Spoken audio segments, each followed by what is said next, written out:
Glórias a Deus, meus amados. Amados, nessa manhã nós estaremos, então, falando, né, da outra igreja, a qual nós estamos vindo, seguindo realmente um estudo, realmente, de todas as igrejas, né, do Apocalipse, né?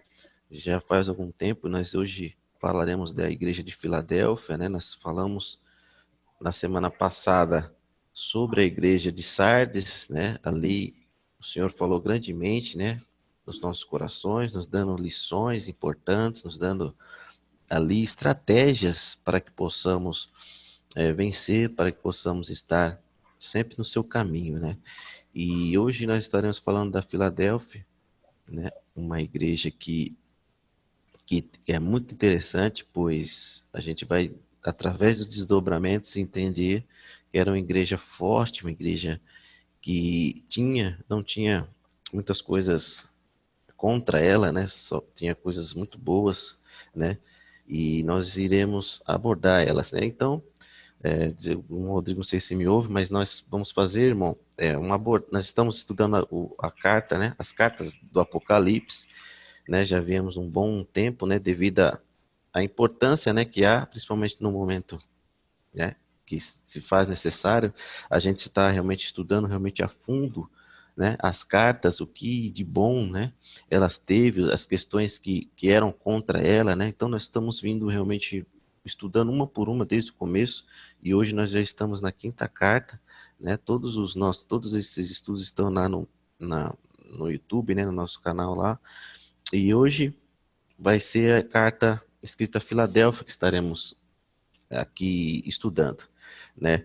Essa carta, ela está em Apocalipse, né? Descrita, capítulo 3, versículo 7 até o versículo 13, que os irmãos vamos acompanhar na leitura, né? Aqueles que estiverem em Bíblia, nós estaremos fazendo, irmão, uma leitura dinâmica, né? Cada um lê um versículo e aí nós iremos abordar ponto por ponto e encontrar situações para a nossa vida e trazer lições com certeza para as nossas vidas, amém?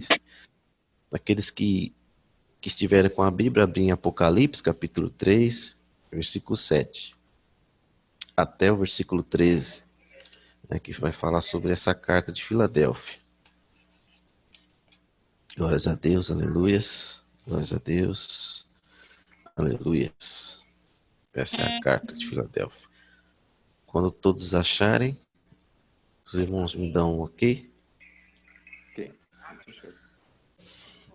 Apocalipse capítulo 3, versículo 7, em diante até o versículo 13, que vai falar a respeito dessa carta tão importante para nossas vidas, né, onde nós vamos falar nessa manhã. Os irmãos encontraram? Sim, Sim. Os irmãos, como pode, aquele que pode iniciar a leitura, né, e os outros vão seguindo aí. Eu vou iniciar, tá bom? Amém. uhum. Ao anjo da igreja em Filadélfia, escreve: Estas coisas diz o santo, verdadeiro, aquele que tem a chave de Davi, que abre, ninguém fechará, e que fecha, e ninguém abrirá. Conheço as tuas obras. Eis que tenho posto diante de ti uma porta aberta, a qual ninguém pode fechar. Que tens pouca força. Entretanto, guardaste a minha palavra e não negaste o meu nome. Glórias a Deus. Eis que eu farei aos da sinagoga de Satanás, aos que se dizem judeus e não são, mas mentem. Eis que eu farei que venham e adorem Só um minutinho que eu... e saibam que te O amo. pessoal não vai escutar, né? Eu acho que não. Vai escutar todo mundo. Eu acompanho aqui. Eu tô conseguindo escutar aqui, Mico, pelo menos. Não sei o resto.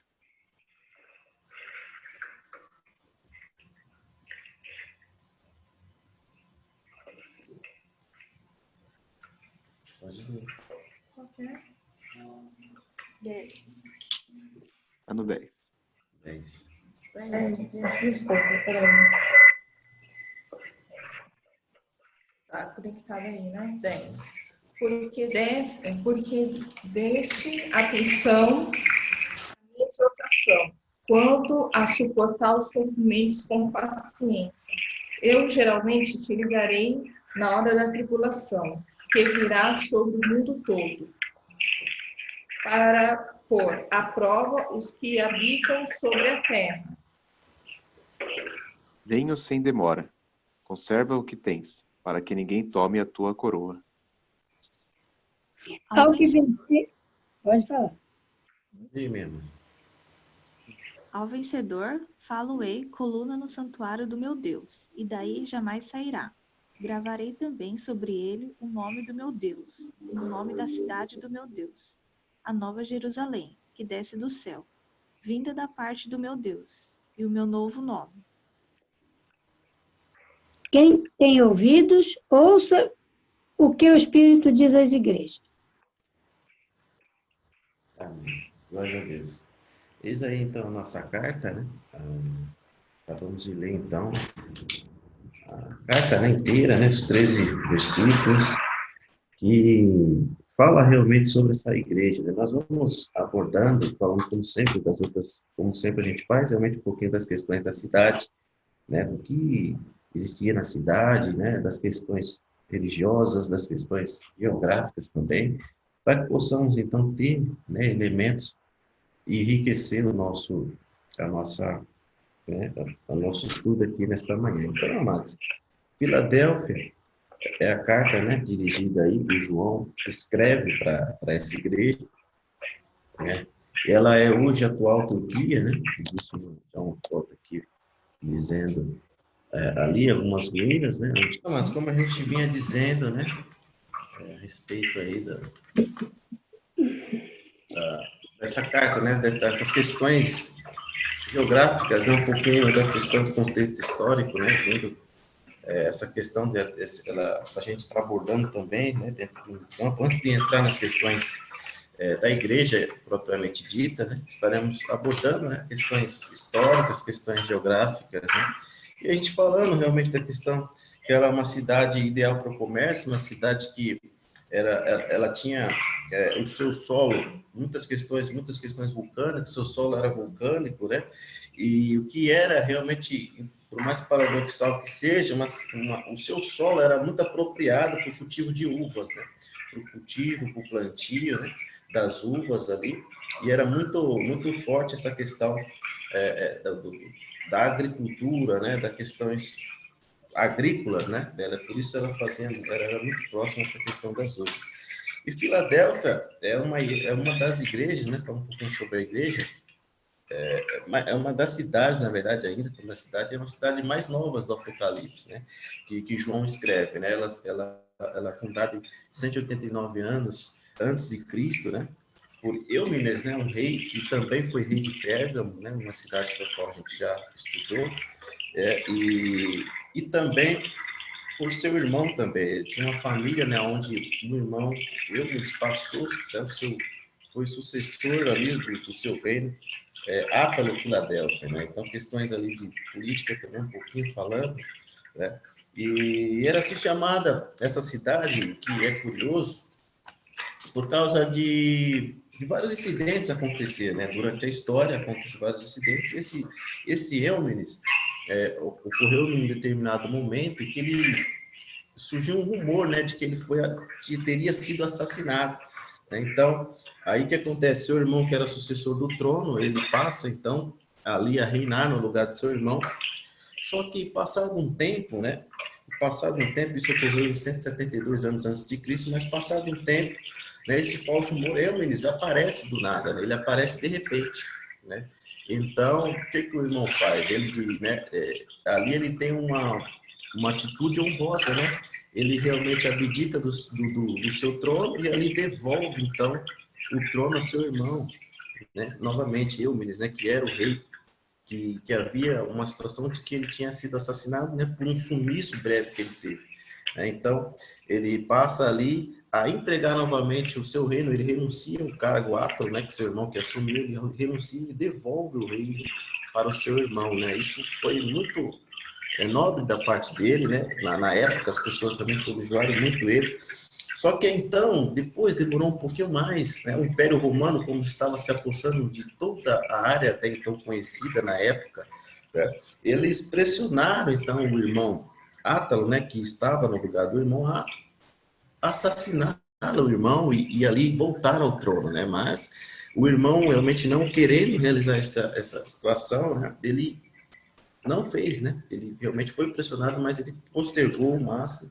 Então, esse período de 168, 167 ali antes de Cristo ainda, né? Então, os romanos ali tem pressionando ainda e ele ainda não cedendo em fazer isso, né? Pois mataram o seu próprio irmão e era comum naquela época, né, amados? Era comum naquela época as pessoas da linhagem da família, ao ver que alguém, um irmão que vai reinar, o que eles faziam ali? Era facilmente isso, matava ali para poder ali estar à frente, estar reinando sobre a cidade. Então era muito comum na época essa questão de conspiração, um matar o outro que é o primeiro para poder tomar o reino. Então isso era muito comum, corriqueiro naquela época. Mas esse rapaz, Átalo, ele quebra essa sequência, né? Então ele faz algo incomum, demonstrando todo o amor, né, fraterno, e por isso justamente o nome, né? Se a gente for analisar no grego original, esse nome, Filadélfia, né? Delfos, né? Principalmente o final do nome, ele vai dar ali uma tradução de amor, né? Amor fraterno, né? Justamente o coração que a gente colocou aqui. Então, aqui são elementos dessa cidade que emolduram, que faz com que essa cidade ela tenha realmente um carinho muito especial. E as pessoas, ao ver essa atitude desse rei, elas se orgulhavam, né? Elas se orgulhavam disso e ali elas tinham esse orgulho, porque olha o que aconteceu, a cidade realmente era realmente fundada no amor, né, no amor fraterno, no amor de família, a qual o irmão, né, por duas vezes, né, não quis prejudicar o outro, né, ou seja, automaticamente ele, através de um amor que ele sentia pelo irmão mais velho, ele se sucumbe ao reino, né, demonstrando que o poder não cegou, né, demonstrando de que o amor é que prevalece, o amor fraterno, né? Então a gente sabe que quando existe o poder, ele cega, o poder ele te deixa, né, inerte, né? O poder ele te deixa cego, o poder, a fama, né? Como que você consegue renunciar, né, irmãos? Então ele deu essa atitude nobre. Então as pessoas da cidade, elas ficavam muito felizes e orgulhosas por estar ali sendo súditos, né, de uma família que não era gananciosa, que não fazia de tudo pelo poder, né? Então, veja, um ponto muito positivo que me chamou a atenção, creio que também dos irmãos, né? Nós estamos demonstrando esse amor, demonstrando que a cidade realmente era uma cidade que ainda prezava por princípios, que ainda prezava, né, por algo realmente de dentro, né, de algo familiar ali, demonstrando um amor para com seu irmão. Então, algumas situações, né, algumas coisas importantes que a gente abordamos aqui sobre essa cidade, né? Então, os governantes também esperavam essa cidade de Filadélfia. A gente sabe que o grego, né, o mundo grego estava tomando conta, né, com as conquistas de Alexandre o Grande, né? E ali Alexandre o Grande queria o quê? Disseminar toda a língua grega, como a gente falou já há um tempo atrás. Mas essa disseminação nessa cidade, ela não estava ainda legal, ela ainda estava um pouco, não tinha ainda tomado conta da cidade, pois ainda elas tinham um costume oriental, ainda tinha costumes ainda, né, de raiz da sua cultura antiga. Então, o que os governantes queriam, assim como Eumenes ou Átilo, né, Filadélfia, queriam então que o conceito grego fosse introduzido realmente por completo, né? E eles conseguem, né, em determinado momento, no primeiro século já, depois de Cristo, eles conseguem, então, disseminar toda uma cultura, né, grega, todas as questões da língua, né, deuses e tudo mais. Então, eles conseguem até certo ponto. Outro problema que existia na cidade era a questão dos vulcões, né, que existia. Dos vulcões, a gente falou da questão dos terremotos, dos terremotos. E ali, os terremotos eram muito constantes naquela cidade, né, como a gente apresenta aqui uma cidade já em ruínas, né, mas com os vulcões eles conseguiam conviver bem, mas já com os terremotos é muito difícil, né? Porque há tremores. Você vê o mesmo terremoto em 17 depois de Cristo que ocorreu ali em Sardes, como a gente viu semana passada, abalou também essa cidade, porque, como eu disse, as cidades eram um pouco próximas, né? 50, 60 quilômetros. Então, há um abalo também nessa cidade de Filadélfia. Então, mas os tremores eram mais constantes. Lá em Sardes ocorreu uma vez, né? Mas não, isso não foi suscetível, né? Mas nessa cidade de Filadélfia, esses tremores eram constantes, eram tremores que abalavam mesmo a terra. E muitas pessoas já não queriam mais estar na cidade. Muitas pessoas ficavam fora da cidade ali, né, mas voltavam para cultivar a terra, né, através da agricultura, né, e ficavam um pouco distantes. Mas outros já se arriscavam, né? Outros já arriscavam sua pele devido ao amor que tinha por aquela cidade e por o orgulho de sentir ali, por tudo que a gente aqui falou, porque essa cidade era uma cidade que tinha ainda algo realmente de bom, né?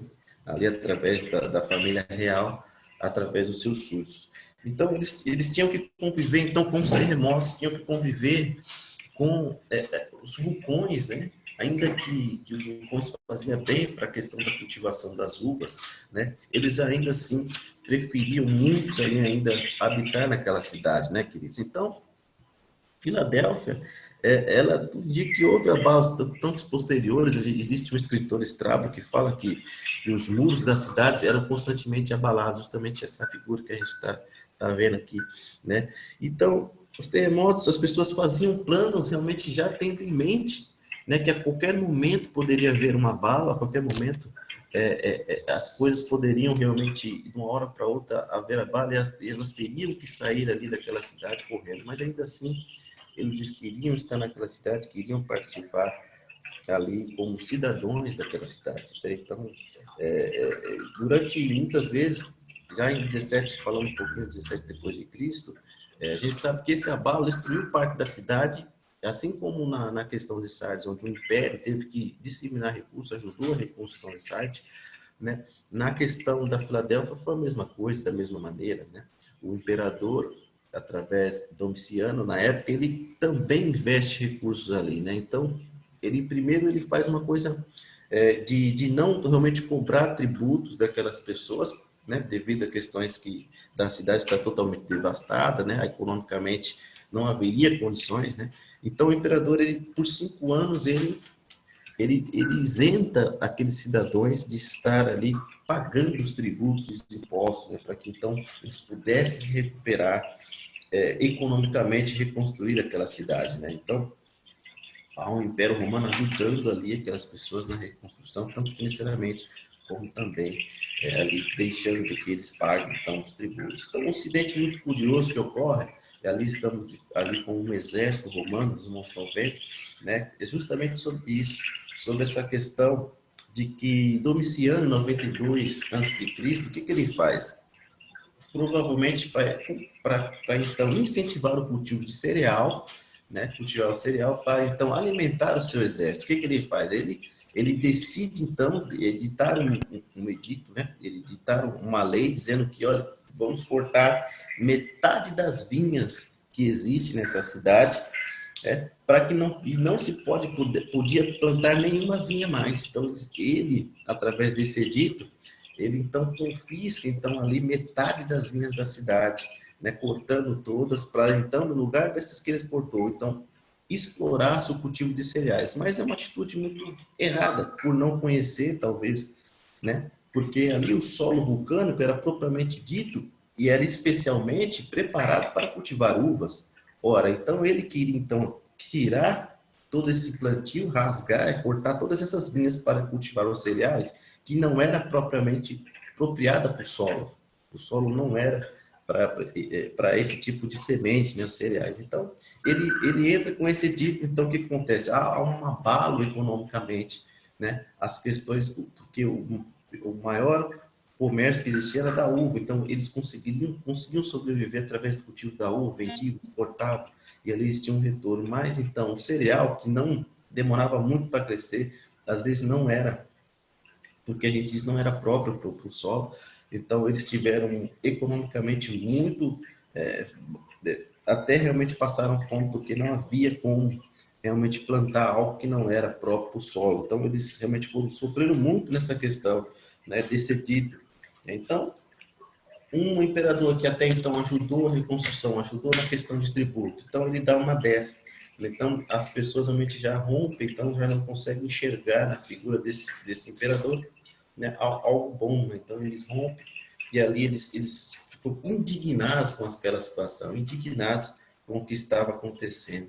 Então, eles preferem, então, voltar-se contra o império, né? Porque estava atrapalhando muito a vida deles, né? Muitas pessoas, então, estavam indignadas, e porque era a sobrevivência da cidade, o cultivo das uvas, o cultivo para que aí a cidade possa realmente voltar a prosperar. Então, ele abala realmente essa questão dessa cidade, muito interessante, um incidente negativo, né? Então, falando um pouquinho mais sobre a religião, essa religião que eles tinham naquela época era, como outras cidades, né, tinha essa mistura sincrética, né, onde há um politeísmo, onde vários deuses ali faziam parte da adoração deles, né? E o Deus que era o Deus padroeiro, né, vamos dizer assim, era Dionísio, é claro, era Dionísio, o Deus do vinho, né? Estamos falando de uva, com certeza Dionísio era ali o padroeiro, né, o Deus principal ali daquela cidade, que era adorado por aquelas pessoas daquela cidade, né?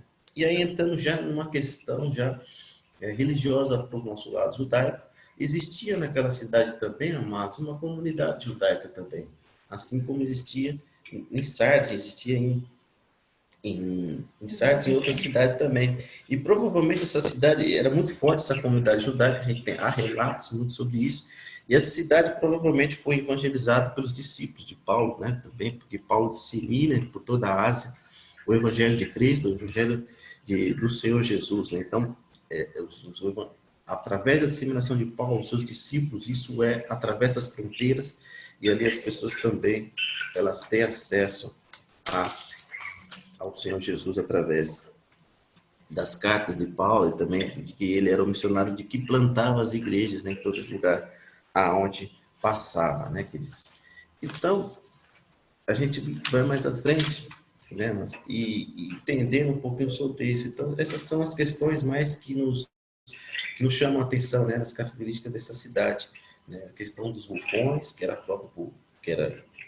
pronto para o cultivo de uvas, a questão dos terremotos, o amor fraterno que existia, né, naquela cidade, a questão do que o imperador fez, né, com a questão das vinhas cortando ali e não dando mais a oportunidade para que aquelas pessoas e aquela cidade pudessem, então, economicamente ser forte.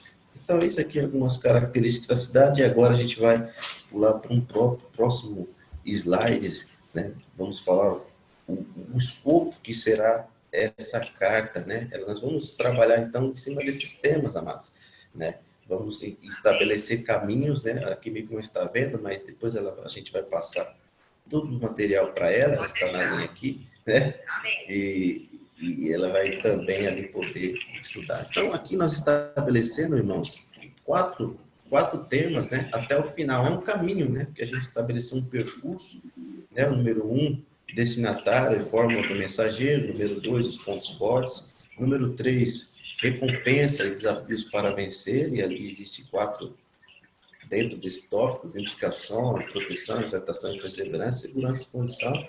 E por último, nós temos ali o chamado para ouvir. Então, nós vamos trabalhar nesses 4 temas, né, até o final do caminho, para que a gente possa, então, chegar ali no final e ter, com certeza, elementos que o Senhor possa mais falar aos nossos corações. Então, hoje nós vamos começar com os destinatários e fórmula do mensageiro profético, né? Hoje nós vamos dar início a esse tópico.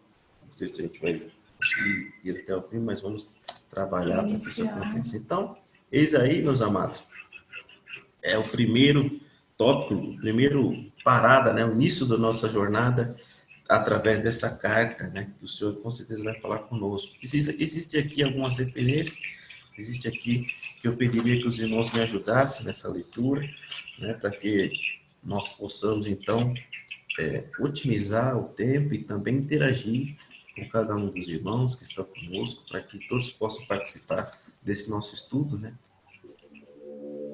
Amados, quem vai pegar o quem?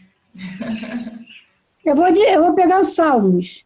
Salmos, a mãe Guiné. Vou só marcar aqui. É 16, 10. Isso. Eu vou de Isaías. Não, deixa eu começar com o Abacuque.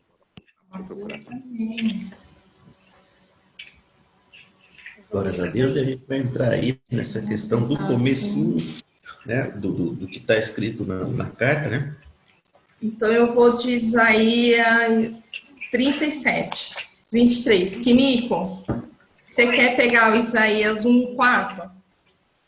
O irmão Rodrigo, a gente não vai causar muito, não, porque ele tá no comecinho, mas depois a gente causa, tá, irmão? Não se acostuma, não, tá? Sem problema. Pega leve. Tá bom. Deixa ele ler, então. Tá bom. Não, irmã, fique em paz. Pega o Isaías 1:4. Não se preocupe. Vamos dar uma colher de chá pro irmão. E aí nós vamos entrar e nós vamos fazer tipo um link entre a palavra que está sendo dita pela carta e também a gente vai didaticamente numerando, né? Então é uma forma muito interessante para a gente interagir. E aí os irmãos que forem encontrando aí, que estabeleceram para ler, pode ler ajudando a gente aqui, amém?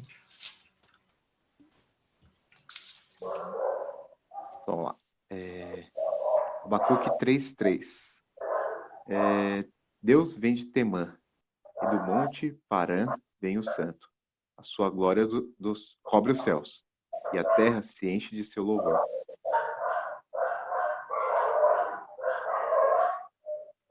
Amém.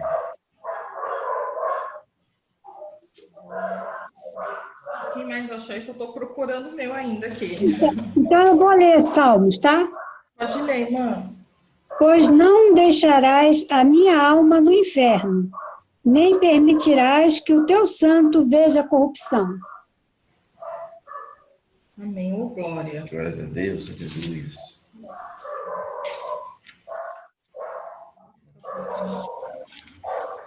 Qual falta agora? Pode ler Isaías 1:4? Pode, irmã. Pode ler, mas que me vai ler aqui. Então vai. Ai da nação pecadora, do povo carregado de iniquidade, da semente de malignos, dos filhos dos pastores, deixaram ao Senhor, blasfemaram o Santo de Israel. Voltaram para trás. Amém. Louvado seja Deus, Jesus. Então, Isaías 37, 23.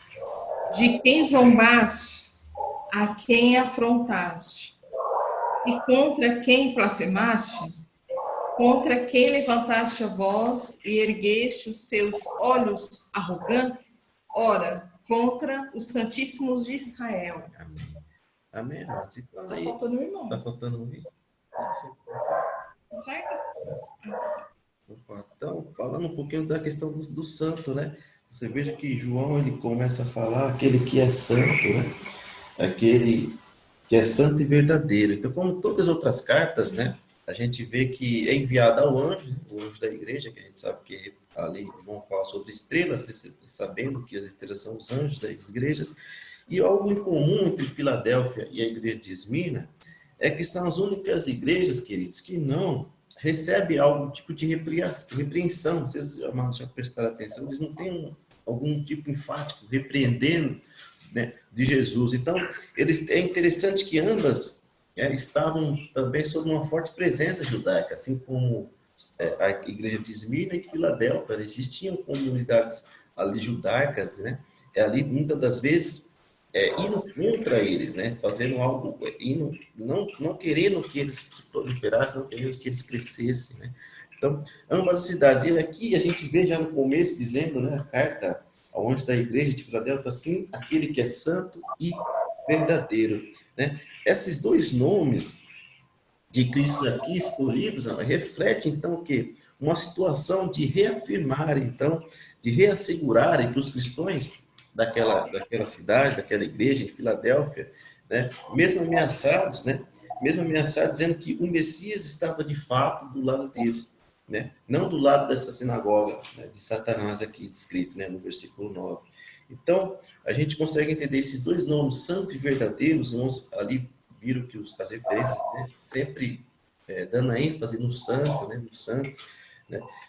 E Deus é frequentemente chamado de santo, né? A gente tem referências também no Novo Testamento, onde fala também muito sobre isso, mas depois a gente vai poder explorando aí, não sei como que a Helena vai estar coordenando isso daí.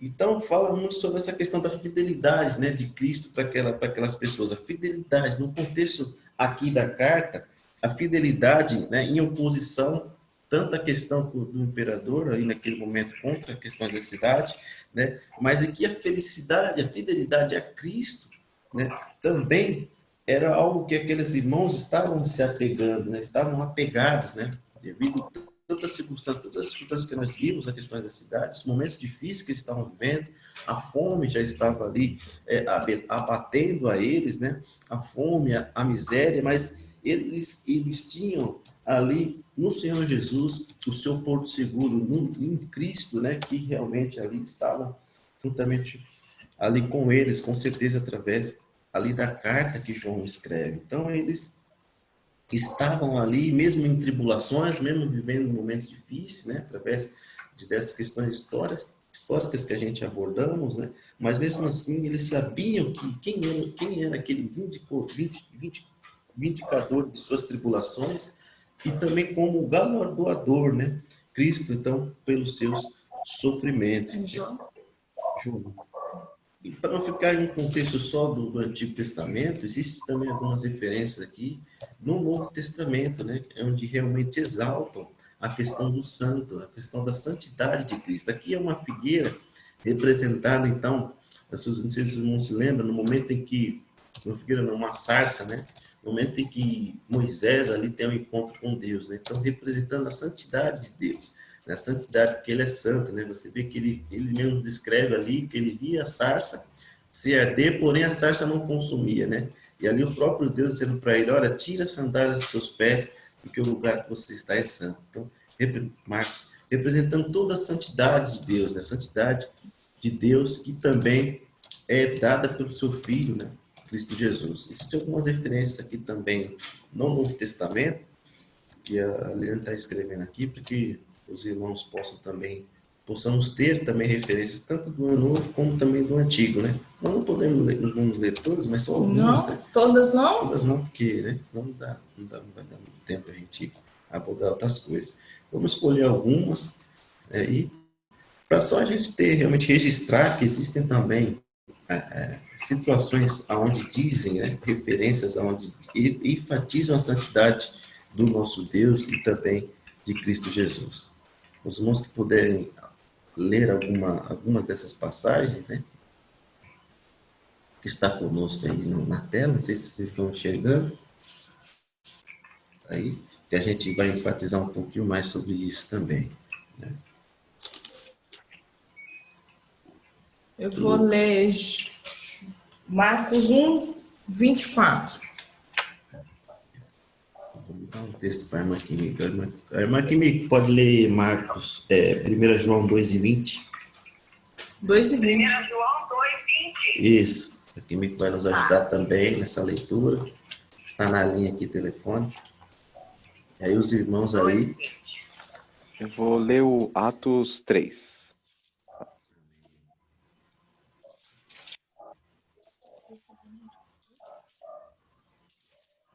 Só para a gente ter essas duas maneiras, né? A gente já vimos essa questão do santo no Antigo Testamento, também vamos ver no Novo Testamento. Essas referências são exatamente isso que evidenciam, né? Tudo aquilo que a gente está dizendo aqui. Amém. Eu vou ler então Marcos 1, 24. Amém. O que queres de nós, Jesus Nazareno? Vieste para a nossa destruição? Conheço a ti, sei quem tu és, o Santo de Deus. Amém, glórias a Deus. Quem achou? Atos 3. Uhum. 3, 14, né? É 1 João. O irmão, a sua é 1 João 2, 20. Só um minutinho que o Douglas vai ler o dele. Isso, Douglas vai ler. Mas vós negastes o santo e justo, e pedistes que se vós desse um homem homicida. Amém, graças a Deus. Irmã, pode ler. E vós tendes a unção do santo e sabeis disso. E sabeis tudo. Amém, glória a Deus. Alguns irmãos vai ler os outros? Você falou que não era para ler, leu tudo. Eu já tinha separado. Mas amém. Enfatizando, você vê que até os demônios, né? Os demônios realmente reconhecem a santidade de Cristo, né? O santo de Deus, você vê? Até os demônios próprios reconhecem dentro do mundo espiritual, eles sabem quem é, né? O Messias, o Cristo, né? E também reconhece a santidade, a majestade de Deus, né? Então, chama atenção realmente também elementos dentro do Novo Testamento, enfatizando a santidade, né? Do nosso Deus, né? Do Eterno, e também passando por seu Filho Jesus Cristo, né? Então, eis aí, né? A questão do santo e verdadeiro, né? Também que João enfatiza nessa carta, nesse começo de carta, né? A gente vai item por item, realmente bem criteriosos, né? Realmente dentro da questão do versículo, né? E aí, nós vamos passar agora para um outro slide, aonde fala também mais um pouquinho de uma chave, né? Ele fala, olha, e tem a chave de Davi, né? Que tem a chave de Davi. Jesus tem a chave de Davi. Aí existe um texto, realmente, que realmente claramente, dois textos aí para a gente poder ler, né? Que fala um pouco sobre essa questão da chave, né? Que chave seria essa, né? Que João está falando através da sua carta. Que chave seria essa? E a gente vai entrar um pouquinho dentro desse aspecto da chave, né? Que representa essa chave, tanto no contexto do Antigo Testamento, como também no contexto do Novo Testamento. Eu vou falar de uma chave aqui, né?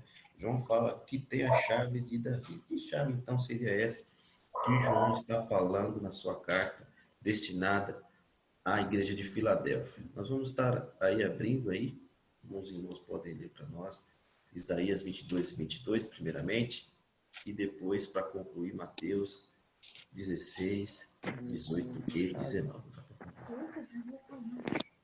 Para que a gente possa se situar, né? Então, fala sobre uma história, né? Isaías ali 22 e 22, e aí a gente vai ler esse versículo, e aí aqui a gente vai explanar. Os irmãos aqui.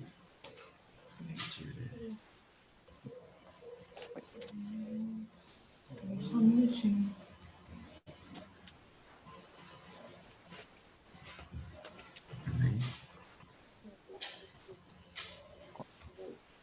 Vamos lá, então eu vou ler Isaías. Quem vai ler? Quem vai me ajudar na leitura?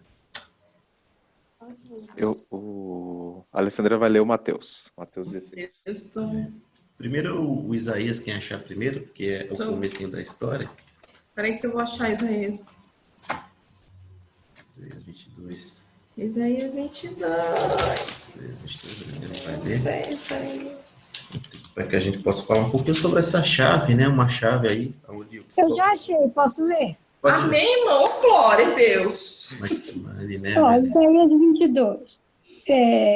22. E serão amontoados como presos numa masmorra, e serão encerrados num cárcere, e serão visitados depois de muitos dias. É esse, né? Amém, mãe. Esse mesmo, glória. Eu vou falar um pouco sobre o contexto, para a gente não se demorar muito. Então, aí está uma questão de que o Senhor ordena a Eliaquim, naquela época, que substitua Sebna, né? Como principal administrador. Será que alguém está tentando entrar? Administrador da casa de Ezequias, né? Ou seja, que seja dada a ele a chave, né? A chave da casa de Davi. Esse texto, depois os irmãos abrem lá nas suas casas, os irmãos vão ter saber um contexto bem amplo ali, né? Todo o capítulo até o antes, que fala um pouquinho sobre essa chave da casa de Davi, né? E que ele abriria e que ninguém a fechará, né? No texto de Isaías, a chave indica o acesso do rei ao palácio ali, né? Ao palácio, em certo sentido, ele trabalhou, se fôssemos comparar por hoje em dia, como um secretário ali de Estado, né? Um secretário de Estado. Essa passagem então pode ter sido interpretada, e foi com certeza no primeiro século, né? Alguns judeus, né? Interpretando messianicamente, né? Por alguns grupos de judeus naquela época, né? Do primeiro século. Provavelmente, né? Aqui é compreendido tipologicamente, né?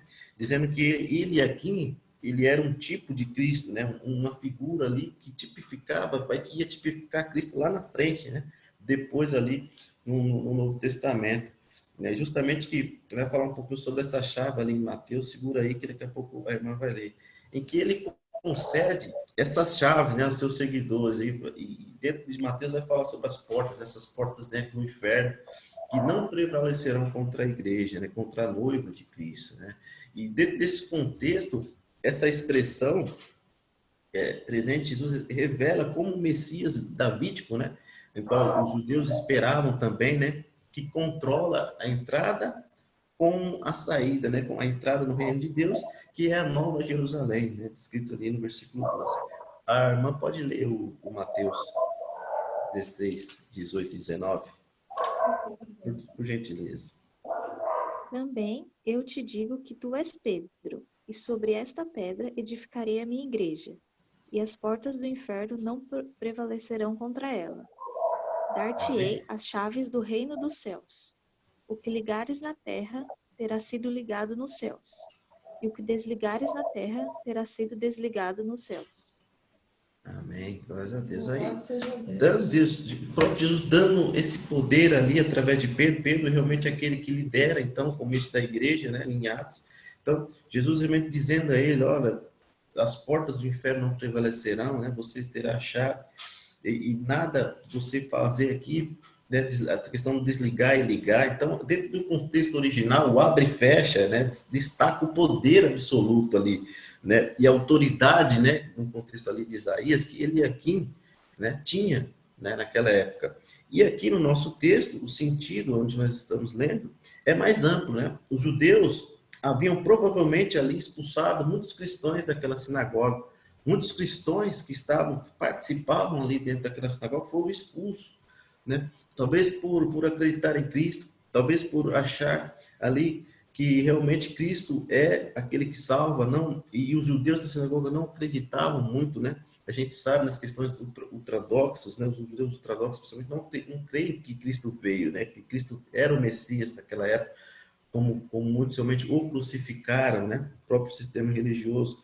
Então, expressa então essa questão, ele é mais amplo, e provavelmente ele expulsa ali as pessoas da sinagoga, né, que existia naquela cidade de Filadélfia, né, como acontecia, como todo mundo judaico, existia né, não eram muito, eles não acreditavam muito, eles faziam, eram inimigos, né, os judeus tinham os cristãos muitas vezes como inimigo, como perseguiram Paulo, como perseguiram Cristo, né, também quando esteve na terra. Porém, a expressão afirma que somente Cristo, né, tem essa porta, tem essa chave, né, tem essa autoridade, né, para a glória de Deus. Somente Ele pode abrir e fechar os portões, né, os portões dos céus, né, assim como espiritualmente a gente falando.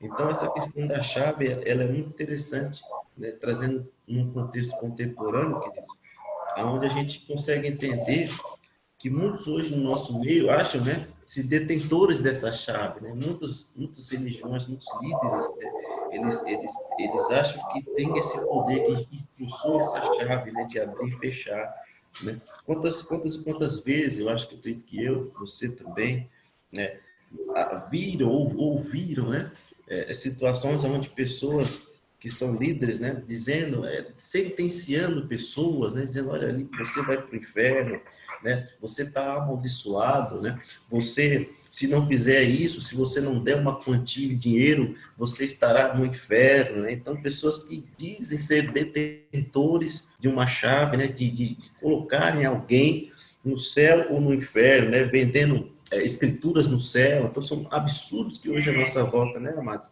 se emoldura, absurdos que a gente ouve, a gente vê, e a gente ali fica indignado com essas coisas, né? Pessoas que acham que são detentores disso, a gente sabe que só Ele pode abrir e fechar, né? Ele que tem a chave, e somente essa autoridade foi dada para Cristo, né? Jesus, foi dada para ele. E hoje em dia a gente vê essas pessoas tomando posse dessa chave, achando, né? Na verdade, achando que tem, mas não tem, né? Essa semana a gente vê líderes realmente ali utilizando dessa situação que estamos vivendo, né? Dizendo que tem a pílula, né, que cura esse Covid-19, dizendo que tem essa pílula que cura, né? Mas ali tem um preço para pagar, né? E a gente vê esse charlatanismo, né?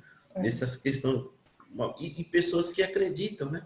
Então é muito triste e a gente vê isso fica indignado no nosso coração, porque essas pessoas, através dentro de uma catástrofe, um caos, né? Muitas pessoas morrendo, ainda envergonham, né? A nós, né? Envergonham o Evangelho, né? Então dizendo que existe então essa cura e essa pílula que ao tomar aquela pessoa então é curada e ali ela passa então de uma situação de quase morte para a vida. Então você vê que é muita acumula-se então, não existe mais escrúpulos, né? Não existe mais escrúpulos dentro desse meio, não existe mais pessoas que queiram fazer o correto. Existem poucas, né? Ainda que batalham para o reino, ainda que estão realmente levando as coisas a sério. Então, essas pessoas dizem que tem, né? Dizem que tem essas chaves. Então, a gente fica um pouco triste quanto a isso, trazendo realmente, fazendo um parênteses aqui, né? E realmente trazendo para dentro do nosso estudo essa questão dessas pessoas, né, mas muitos caras de pau, me desculpa essa expressão, que eles se utilizam, né? As pessoas não têm mais vergonha na cara, né? As pessoas, elas falam com toda certeza ali, né? Com toda... Né? E as pessoas ficam acuadas, com medo, né? Por medo, elas... Né?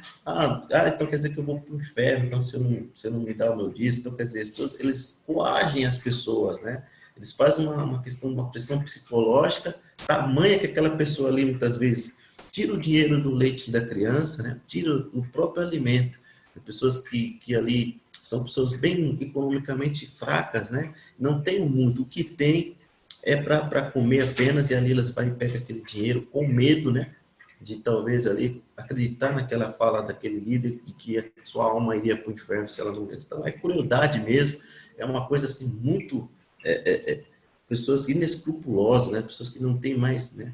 O amor se perdeu, né? Pessoas egoístas que estão ali, né? Somente interessadas no dinheiro daquelas pessoas. Então, é triste a gente ver, os seus irmãos querem comentar, falar um pouquinho. Essa da pílula, o corona foi novidade, por R$1.000. Irmão Douglas, você já sabia disso? O irmão sempre é mais assim, atualizado nessas coisas. Ontem minha mãe ela falou que foi aquele Valdemiro, que ele queria vender feijão por R$1.000, mas ele falou que tudo bem, pagar só R$500. E você podia plantar o feijão e o feijão ia brotar e do broto você podia fazer o que ia curar o Covid. Era uma coisa assim. Que loucura, gente! As pessoas as pessoas têm temor ao líder da igreja do que temor a Deus, né? Ninguém nem tenta ir à palavra para ver se aquilo que ele está falando é verdade ou não. Porque foi dito para as pessoas que eles, né, que esses pastores aí são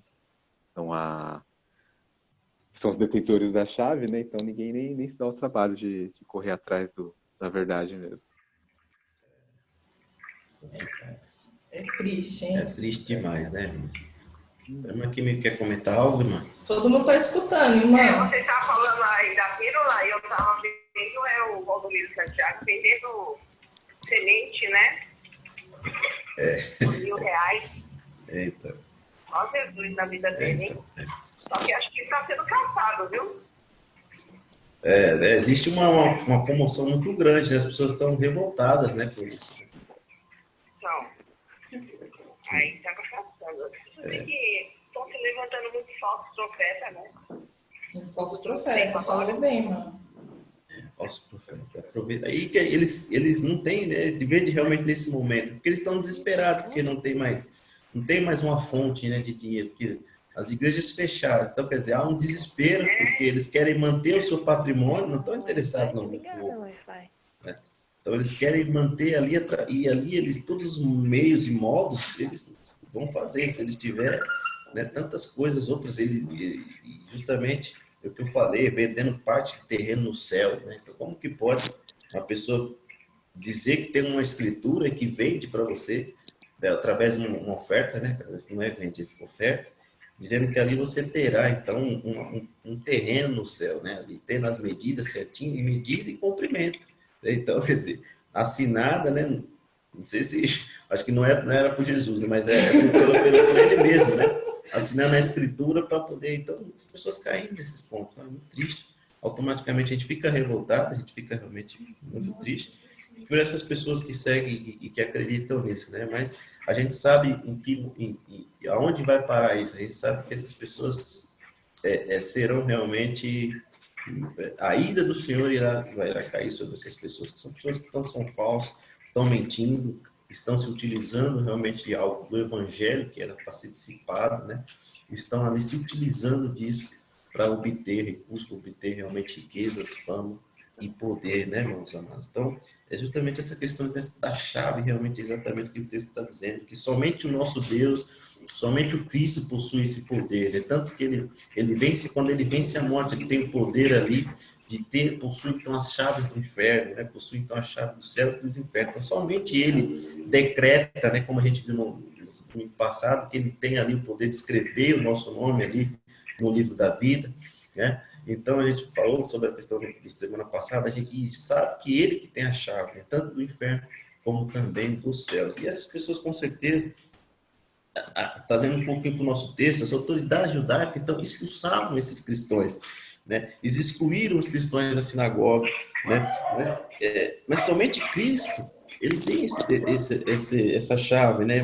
Ao expulsar, eles não estavam expulsando os cristãos realmente numa questão espiritual, ao contrário, né? Os cristãos, eles sabiam em quem estavam servindo, né? Para eles, beleza, vocês me expulsaram, mas aqui eu sei em quem eu tenho crido, eu sei que o meu Salvador, ele vive, e ele que possui esse poder e essa autoridade, né, de me colocar nos céus. Então, ao fazer isso, os cristãos se sentem um pouco excluídos, mas automaticamente eles não tinham esse poder, né? Mas a gente sabe que naquele grande dia, e já indo finalmente aqui na outra tela, que a gente sabe o que vai acontecer, né? E naquele grande dia onde as pessoas e aqueles líderes, essas pessoas que curam, né, que dizem, olha, aí falando um pouquinho da porta, né, primeiramente, que somente ele tem essa chave, né? Somente ele tem a chave que abre, né, e que fecha, né? E também aquilo que não pode, que ele abre, ninguém pode fechar, e o que ele fecha, ninguém pode abrir. Então, a partir do momento que ele escreve o nosso nome no livro da vida, a partir do momento em que nós entregamos a nossa vida para ele e confessamos, né, ele automaticamente escreveu o nosso nome e abriu a porta, né, ali dos céus, abriu ali a nossa entrada nos céus. O que nós precisamos manter, fazer essa manutenção de cada dia, buscar, né, dia após dia, buscar a face dele, para que nós não percamos, né, não desviemos do caminho, né, para que nós possamos manter nessa rota, né. Por isso estamos aqui, por isso estamos unidos, fortalecendo uns aos outros, para que então possamos então continuar, porque os dias são maus, as coisas têm acontecido, né, muitos têm se esfriado seus corações, né, muitos têm se deixado se desviar por essas fábulas, vamos dizer assim, heresias que estão à nossa volta, né, mas nós, graças a Deus, o Senhor tem nos dado sabedoria, tem nos dado graça, para não entrar nessa coisa tão terrível que é, mas muitos, né, não conseguem blindar a sua mente, né? Muitos não têm com capacete, né? E precisam buscar, igual o Douglas falou, dentro da palavra que é o nosso refúgio, dentro da palavra que está dizendo que devemos o que não devemos, né? O nosso guia. Então, justamente isso, é dentro da palavra que nós vamos buscar o capacete, né, para que os dardos inflamados do adversário, essas setas, no caso, esses falsos profetas, aquilo que eles estão dizendo, não entre na nossa cabeça, né? Mas muitos estão sem o capacete, aí como é que faz? Estando sem o capacete, esse veneno né? E essas setas, essas flechas, com certeza, lançadas pelo adversário, né? O engano, né? Através do engano, da mentira, entram dentro da mente das pessoas. E ali, se não tiver realmente a ação do Espírito Santo, é muito difícil, né? As pessoas saírem desse engano, dessa mentira, né? Dessa questão toda. Então, é o que nós estamos fazendo através da oração, através da busca do Senhor, através da palavra, né? Buscando ao Senhor, né? Para que Ele nos dê os capacetes. Estamos com o capacete porque nós estamos alerta. Nós estamos vendo o que tem se feito com o Evangelho de Cristo. Ficamos revoltados, ficamos tristes, angustiados, né? Mas a gente não cai nesse conto mais, né? Nós não caímos mais nessas armadilhas. Nós fomos salvos, nós fomos resgatados. Talvez outrora eu e você participamos em algum momento dessas situações, participamos ali, estivemos ali, né? Mas ali nós estávamos com o coração puro, nós estávamos com o coração aberto, né? Mas acreditando que ali era verdade, ali estava pessoas detentoras do Evangelho de Cristo. Mas o Senhor nos despertou, né? Alguém nos tirou de lá, o Espírito Santo veio aos nossos corações dizendo: olha, sai daí, isso não é lugar para você estar, né? E ali, pela graça e a misericórdia do Senhor Jesus Cristo, nós podemos dizer que Ele nos retirou disso, desse lamaçal, né? Dessa podridão que existe, né? No interesse da barganha, né? Mas Jesus está nisso, Jesus está em outros lugares, não está dentro da barganha, dentro da troca, né? Se eu fizer isso, Deus vai me dar a bênção, vai me dar a cura. Então, Deus não está nisso. Nós aprendemos que, independentemente de isso nos dar ou não, nós somos servos dele. Estamos aqui, ainda que não consigamos pagar o que ele fez por nós na cruz. Nós estamos aqui dizendo que nós somos dele. Né? Nós estamos aqui dizendo que nós somos gratos pelo que ele tem feito em nossas vidas, né, irmãos? Então, justamente aí é ele que tem detentor, ele que pode abrir, ele pode fechar. E o que ele abre, né, ninguém pode fechar mais. O que ele fecha, ninguém pode abrir. Então, quero que os irmãos fiquem, né, nessa palavra, encerrando esse tópico, né, de destinatário, com essa palavra aqui, né?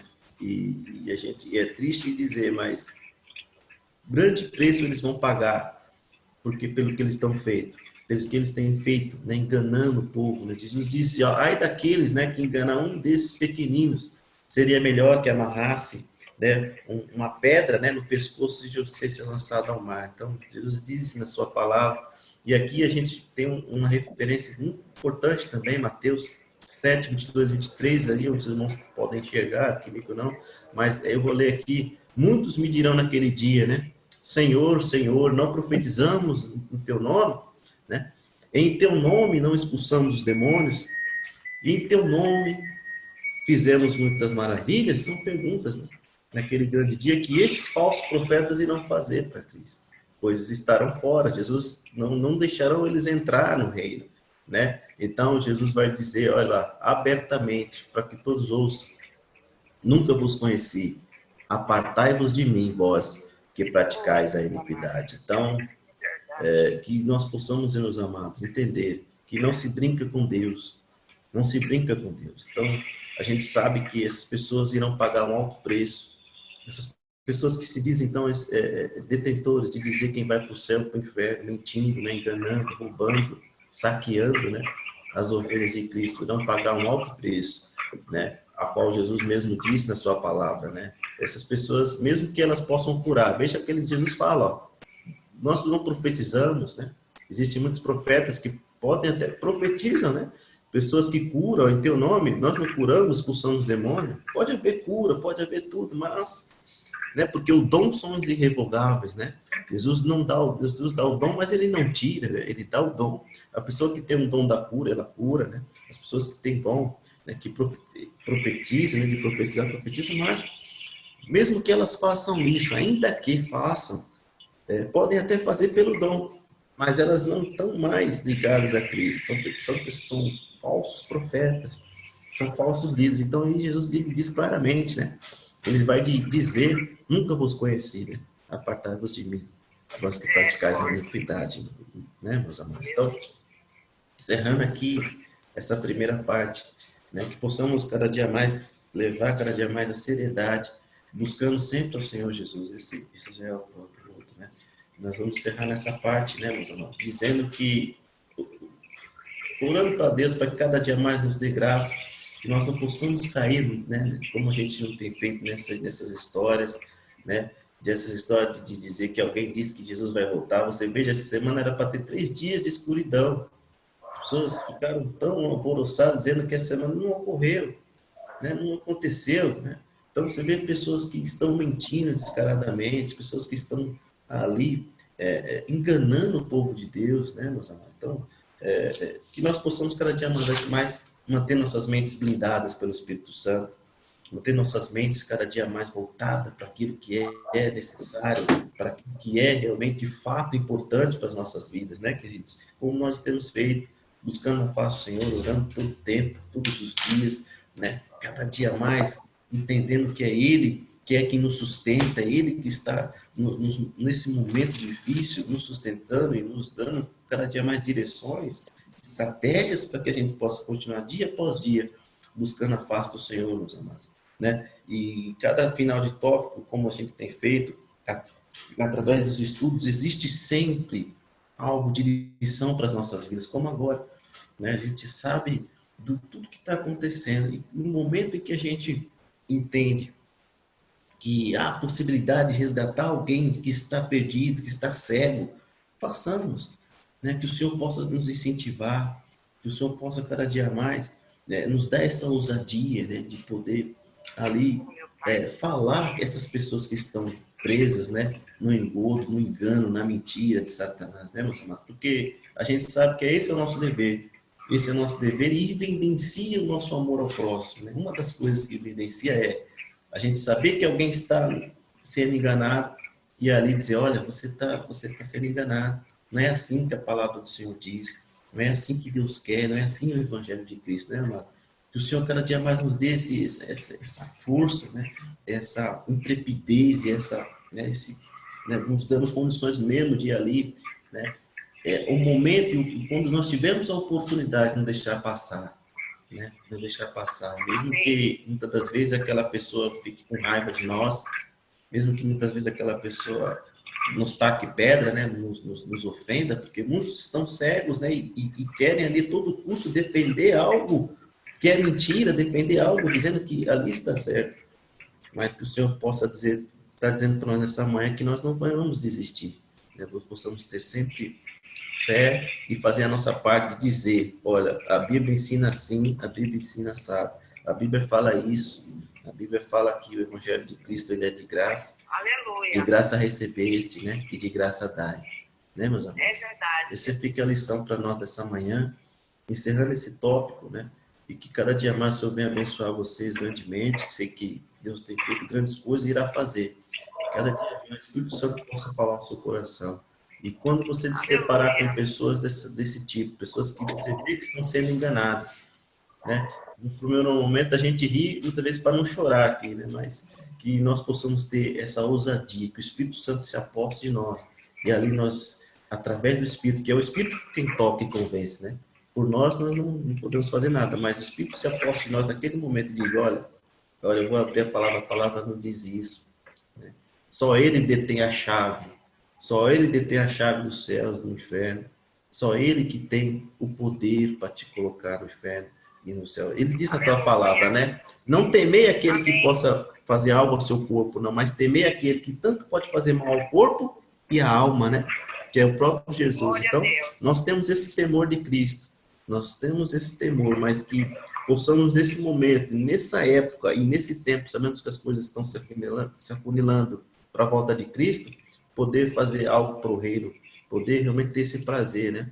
De poder fazer algo para o reino e ali a gente sabe que os frutos vão acontecer depois, mas, né? Lança o teu pão, né? Sobre as águas. Depois de muito tempo, a gente vai encontrar com aquela pessoa e dizer, olha, eu vi que você falou, que realmente eu estava enganado, estava errado, glória a Deus pela sua vida, né? Mas você vê que muito tempo depois, né? As pessoas vão chegar a você como tem chegado a mim. Dizer, olha, se não fosse você ter falado para mim, eu estaria lá naquele lugar, sendo enganado, sendo ali roubado, né? E sendo ali, ali açoitado por Satanás, vamos dizer assim, né, Marcos? Mas que o Senhor cada dia mais abençoe a sua vida, que o Senhor cada dia mais acrescente a sua vida, e dê cada dia mais o Espírito Santo em nossas vidas, mais e mais, acrescentando cada dia mais fé, para que mais e mais Ele possa agir na nossa vida. Amém, meus amados? Deus abençoe os irmãos. Vamos estar orando aqui. Não sei se alguém quer fazer mais um comentário, né? Tudo bem, gente? Amém? Tá tudo bem hoje. Tudo bem, amém. Então, meus irmãos, vamos fazer uma oração aqui, encerrando, agradecer, né? O irmão Rodrigo quer falar alguma coisa, irmão? Não, essa passagem eu já tinha lido. Só um comentário, né, que vocês falaram do feijão, né, que o Valdomiro tá vendendo, e alguns falam que é um pedaço do céu, que tá vendendo um pedaço do céu, mas isso não é de agora, não. Na época medieval, a Igreja Católica já fazia isso. Eles vendiam como um terreno, um pedaço do céu para os reis. Bem lembrado. Então é o passado se repetindo, né? Sempre volta, A história se repete, se né? Legal, é A verdade. história se repete. Verdade. Bem lembrado. Realmente, eu via muito forte realmente ali na época medieval mesmo, irmão falando, né? As pessoas realmente vendiam, né? As pessoas falavam que tinha a tumba de Pedro, né? Onde Pedro, a pedaço da cruz de Pedro. Então, era realmente muito bem colocado para o nosso irmão, que desde tempos atrás isso já se tinha feito na Igreja Católica. Então, realmente, a história realmente volta a repetir, mas nós esquecemos da história, né? Nós esquecemos, né, muitas vezes, do que tem acontecido lá atrás, né? E muitos nem lembram mais, né? A verdade, nem conhecem essas histórias, né? Esses que estão sendo enganados. Mas que nós possamos orar por eles, para que eles possam abrir os seus olhos e possam enxergar que não é assim que o Evangelho funciona, não é assim que Cristo disse para se fazer. Amém?